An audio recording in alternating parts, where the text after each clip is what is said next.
নেকি কম, আবার পাপটাই অনেক বেশি। নেকি কম, পাপ বেশি, কিন্তু কিছু নেকি আছে কিন্তু পাপটাই বেশি।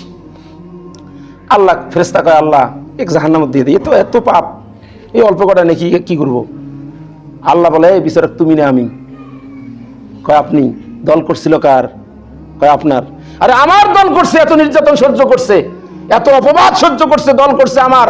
দুনিয়াতে কখনো শান্তি পায় নাই, জেলখানায় দিন কাটাইছে, বাড়িতে থাকতে পারে নাই, পুলিশের ভয়ে বাসা বাড়িতে থাকতে পারে নাই, পালিয়ে বেড়াইছে। দল করছে আমার, সে পাপ করছে, গুনাহ করছে, কিন্তু দলটা করছে কার? আমার। এর হিসাব সহজ করা লাগবে।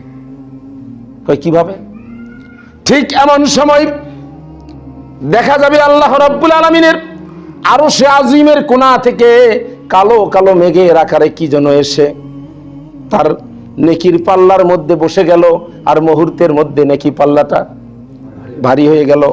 এই দৃশ্য যখন দেখবে ডোনাল্ড ট্রাম্প, নরেন্দ্র মোদী, অং সান সুচি, তসলিমা নাসরিনেরা অবজেকশন করবে যে রব্বুল আলামিন আমরা ঈমান আনতে না পারি, আমরা ইসলাম না মানলেও এটা অন্তত শুনেছি আপনি ন্যায় বিচারক, কিন্তু আজকে তো আপনি ন্যায় বিচার করলেন না।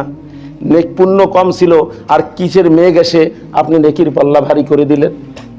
রব্বুল আলামিন সেদিন বলবেন ওই কাফির মুশরিক নাস্তিক মুরতাদদেরকে বলবেন, আজ আমি তোমাদেরকে কোনো জবাব দেওয়ার জন্য বাধ্য নই, কিন্তু তারপরেও তোমরা যেহেতু আমার বিচার নিয়ে প্রশ্ন করেছো, তোমরা শুনে রাখো, আমার এই বান্দা এমন কিছু আমল করেছে, গোপনে গোপনে কিছু আমল করেছে, যে আমলগুলো কেউ দেখে নাই।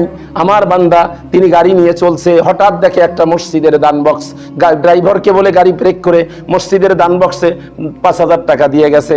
আমার বান্দা গাড়ি নিয়ে চলছে, হঠাৎ দেখে একটা মাদ্রাসা, কোরআনের মাদ্রাসা, গাড়ি দাঁড় করাইয়া সেখানে মাদ্রাসার মুহতামিমকে ডাক দিয়ে হাতের মধ্যে 10,000 টাকা ধরে দিয়ে বলছে যে এটা ইতিম বাচ্চাদেরকে খাবার ব্যবস্থা করে দিবেন, কাউকে বলবেন না।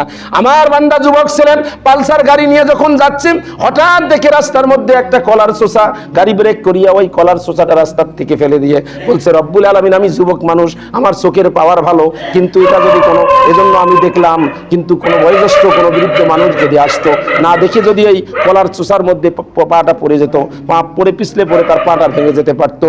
আমার বান্দা এরকম অনেক গোপনে গোপনে আমল করেছেন, সেই আমলগুলো আমি আমার আরশে আজিমের কোণার মধ্যে জমা করে রেখে দিয়েছি। আজকের এই কঠিন বিপদের মুহূর্তে সেই গোপন আমলগুলো দিয়ে আমি তার নেকির পাল্লা ভারী করে তাকে জান্নাতের ফয়সালা দিয়েছি। বলুন সুবহানাল্লাহ। এই জন্য যে কাজ করি আমরা গোপনে, গোপনের কাজগুলো যারা কেউ দেখে না, সেগুলো আল্লাহ দেখেন। এইভাবে আল্লাহ রাব্বুল আলামিন যার হিসাবটা সহজ করবেন,